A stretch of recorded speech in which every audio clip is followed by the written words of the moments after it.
Hello guys, welcome to YouTube ಚಾನಲ್ಗೆ ನಿಮ್ಮೆಲ್ಲರಿಗೂ ಹಾರ್ದಿಕ ಸ್ವಾಗತ.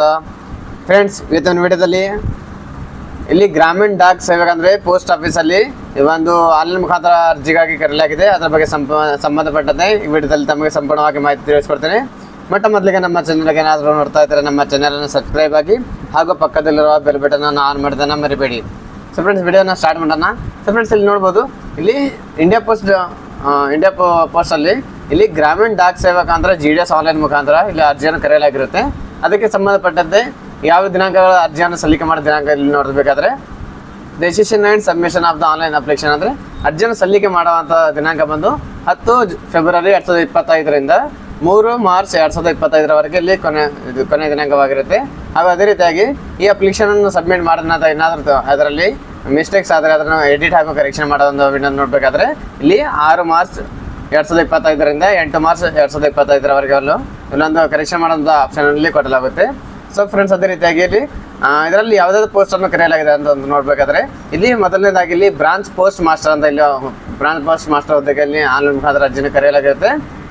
ಅದೇ ರೀತಿಯಾಗಿ ಎರಡನೇದಾಗಿ ಇಲ್ಲಿ ಅಸಿಸ್ಟೆಂಟ್ ಬ್ರಾಂಚ್ ಪೋಸ್ಟ್ ಮಾಸ್ಟರ್ ಈ ಒಂದು ಹುದ್ದೆಯನ್ನು ಅದು ಕೂಡ ಆನ್ಲೈನ್ ಮುಖಾಂತರ ಅರ್ಜಿಯನ್ನು ಕರೆಯಲಾಗಿರುತ್ತೆ.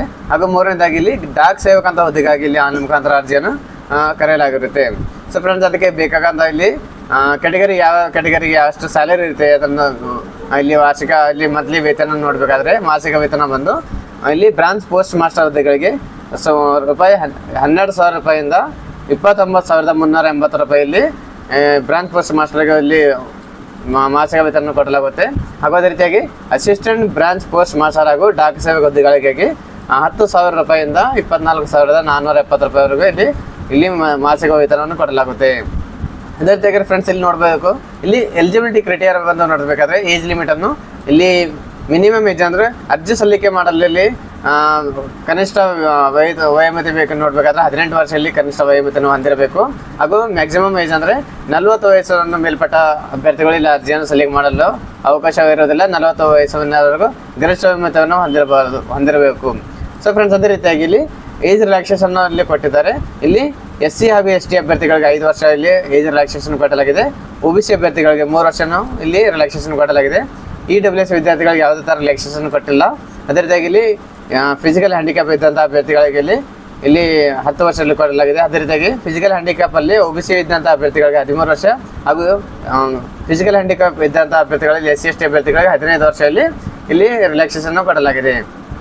ಸೊ ಫ್ರೆಂಡ್ಸ್, ಅದೇ ರೀತಿಯಾಗಿ ಇಲ್ಲಿ ಎಜುಕೇಷನ್ ಕ್ವಾಲಿಫಿಕೇಷನ್ ಏನ್ಬೇಕಂದ್ರೆ ನೀವು ಇಲ್ಲಿ ಮಿನಿಮಮ್ ಆಗಿ ನೀವು ಸೆಕೆಂಡರಿ ಸ್ಕೂಲ್ ಎಕ್ಸಾಮಿನೇಷನ್ ಅಂದರೆ SSLC ಪಾಸ್ ಆದಂಥ ಅಭ್ಯರ್ಥಿಗಳಲ್ಲಿ ಅಥವಾ 10th ಪಾಸ್ ಆದಂಥ ಅಭ್ಯರ್ಥಿಗಳಲ್ಲಿ ಆನ್ಲೈನ್ ಮುಖಾಂತರ ಅರ್ಜಿಯನ್ನು ಕರೆಯಲಾಗುತ್ತೆ. ಇಲ್ಲಿ 10th ಪಾಸ್ ಆದ ಅಭ್ಯರ್ಥಿಗಳ ಪ್ರತಿಯೊಬ್ಬರು ಇಲ್ಲಿ ಅರ್ಜಿಯನ್ನು ಸಲ್ಲಿಕೆ ಮಾಡಲು ಅವಕಾಶವನ್ನು ಕೊಡಲಾಗಿದೆ. ಅದೇ ರೀತಿಯಾಗಿ ಅದ್ರ ಜೊತೆಗೆ ಏನೇನು ಕ್ವಾಲಿಫಿಕೇಷನ್ ಬೇಕಂದರೆ ಇಲ್ಲಿ ನಾಲೆಜ್ ಆಫ್ ಕಂಪ್ಯೂಟರ್ ನಾಲೆಜನ್ನು ಹೊಂದಿರಬೇಕು. ಹಾಗೂ ನಾಲೆಜ್ ಆಫ್ ಸೈಕ್ಲಿಂಗ್ ಅಂದರೆ ಸೈಕಲ್ ಓಡಿಸೋಂಥ ಅಭ್ಯರ್ಥಿಗಳು ಇಲ್ಲಿ ಅರ್ಜಿಯನ್ನು ಸಲ್ಲಿಕೆ ಮಾಡ್ಬೋದು.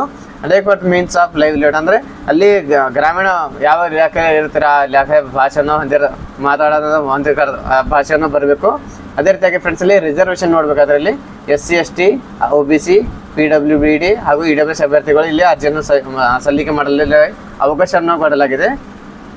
ಅದೇ ರೀತಿಯಾಗಿ ಫ್ರೆಂಡ್ಸ್, ಇಲ್ಲಿ ನೋಡಬೇಕಾದ್ರೆ ಇಲ್ಲಿ ಕ್ಯಾಟಗರಿ ವೈಸಲ್ಲಿ ನಿಮಗೆ ಆನ್ಲೈನ್ ಮುಖಾಂತರ ಅರ್ಜಿಯನ್ನು ಸಲ್ಲಿಕೆ ಮಾಡಲು ಅವಕಾಶ ಕೊಟ್ಟಿದ್ದಾರೆ. ಇಲ್ಲಿ ಡಿಸೆಬಿಲಿಟಿಗೆ ಯಾವ ಡಿಸೆಬಿಲಿಟಿಗೆ ಯಾವ ಪೋಸ್ಟಿಗೆ ಇಲ್ಲಿ ಅರ್ಜಿಯನ್ನು ಸಲ್ಲಿಕೆ ಮಾಡಬಹುದರ ಬಗ್ಗೆ ಈ ನೋಟಿಫಿಕೇಶನ್ ಮೊಬೈಲಲ್ಲಿ ಡೀಟೇಲ್ಸನ್ನು ಕೊಡಲಾಗಿದೆ. ನಿಮಗೆ ಇಲ್ಲಿ ಡಿಸ್ಕ್ರಿಪ್ಷನ್ ಬಾಕ್ಸಲ್ಲಿ ಕೊಟ್ಟಿರ್ತೇನೆ.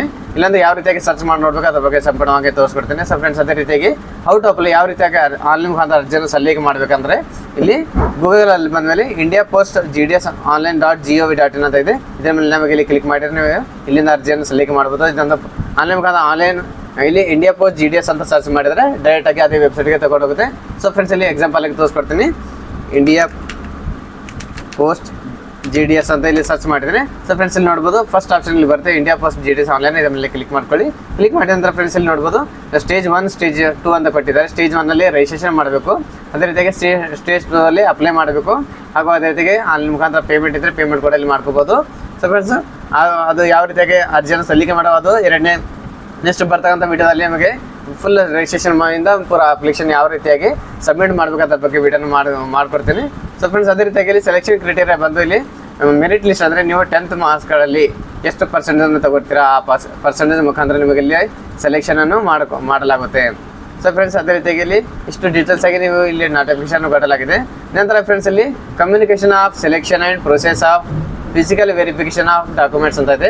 ಫಿಸಿಕಲ್ ವೆರಿಫಿಕೇಶನ್ ನಿಮಗೆ ಏನಾದರೂ ಸೆಲೆಕ್ಷನ್ ಲಿಸ್ಟಲ್ಲಿ ಹೆಸರು ಬಂದ ಮೇಲೆ ಏನೇನು ಡಾಕ್ಯುಮೆಂಟ್ಸ್ ತಗೊಂಡು ಹೋಗ್ಬೇಕಪ್ಪ ಅಂದರೆ ಮೊದಲನೇದಾಗಿ ಇಲ್ಲಿ 10th ಮಾರ್ಕ್ ಶೀಟ್ ಒರಿಜಿನಲ್ ತಗೊಂಡು ಹೋಗಬೇಕು. ಎಲ್ಲ ಡಾಕ್ಯುಮೆಂಟನ್ನು ಒರಿಜಿನಲ್ನ ತಗೊಂಡು ಹೋಗಬೇಕು. ಮೊದಲನೇದಾಗಿ mark sheet, 10th mark sheet ಹಾಗೂ ಐಡೆಂಟಿ ಪ್ರೂಫ್ ಅಂದರೆ ಒಂದು ವೋಟರ್ ಐ ಡಿ ಅಥವಾ ಆಧಾರ್ ಕಾರ್ಡ್ ತೊಗೋಬೋದು. ನೆಕ್ಸ್ಟ್ ಇಲ್ಲಿ ಕಾಸ್ಟ್ ಸರ್ಟಿಫಿಕೇಟ್ ಬೇಕು. ಹ್ಯಾಂಡಿಕ್ಯಾಪ್ ಇದ್ದರೆ ಹ್ಯಾಂಡಿಕ್ಯಾಪ್ ಸರ್ಟಿಫಿಕೇಟ್ ತೊಗೊಂಡೋಗ್ಬೇಕು. EWS ಇದ್ದರೆ EWS ಸರ್ಟಿಫಿಕೇಟ್ ತೊಗೊಂಡೋಗ್ಬೇಕು. ಟ್ರಾನ್ಸ್ಜೆಂಡರ್ ಇದ್ದರೆ ಟ್ರಾನ್ಸ್ಜೆಂಡರ್ ಸರ್ಟಿಫಿಕೇಟ್ ತೊಗೊಂಡೋಗ್ಬೇಕು. ಡೇಟ್ ಆಫ್ ಬರ್ತ್ ಪ್ರೂಫಲ್ಲಿ 10th ಮಾರ್ಕ್ಸ್ ಕಾರ್ಡ್ ಇದ್ದರೂ ಕೂಡ okay. Medical certificate issue by medical officer ಅಂದರೆ ಮೆಡಿಕಲ್ ಫಿಟ್ ಇದ್ರೆ ಅಂತ ಅದು ಒಂದು ಮೆಡಿಕಲ್ ಆಫೀಸರಿಂದ ಸರ್ಟಿಫೈ ಮಾಡ್ಕೊಂಡು ತೊಗೊಂಡೋಗ್ಬೇಕು. ಇಷ್ಟೊಂದು ಡಾಕ್ಯುಮೆಂಟ್ ಕೂಡ ನಿಮ್ಮ ಸೆಲೆಕ್ಷನ್ ಆದ ನಂತರ ಒಂದು ಡಾಕ್ಯುಮೆಂಟ್ ಸಬ್ಮಿಟ್ ಮಾಡಬೇಕಾಗುತ್ತೆ. ಸೊ ಫ್ರೆಂಡ್ಸ್ ಆನ್ಲೈನ್ ಮುಖಾಂತರ ಅರ್ಜಿಯನ್ನು ಯಾವ ರೀತಿಯಾಗಿ ಸಲ್ಲಿಕೆ ಮಾಡಬೇಕು ಅದ್ರ ಬಗ್ಗೆ ನಿಮಗೆ ಮುಂದಿನ ವಿಡಿಯೋದಲ್ಲಿ ತಿಳಿಸ್ಕೊಡ್ತಾರೆ. ಮೊಟ್ಟ ಮೊದಲಿಗೆ ನಮ್ಮ ಚಾನಲ್ಗೆ ನೋಡ್ತಾರೆ, ನಮ್ಮ ಚಾನಲ್ಗೆ ಸಬ್ಸ್ಕ್ರೈಬ್ ಆಗಿ ಹಾಗೂ ಈ ಒಂದು ವಿಡಿಯೋನ ಇಷ್ಟ ಆದರೆ ವಿಡಿಯೋನ ಲೈಕ್ ಮಾಡಿ, ಫ್ರೆಂಡ್ಸ್ಗೆ ಶೇರ್ ಮಾಡಿ. ನಾನು ಮತ್ತೆ ಭೇಟಿ ಆಗ್ತಾನೆ ಮುಂದಿನ ವಿಡಿಯೋ ಜೊತೆಗೆ. ಅಲ್ಲಿವರೆಗೂ ನಮಸ್ಕಾರ, ಧನ್ಯವಾದಗಳು, ಶುಭ ದಿನ.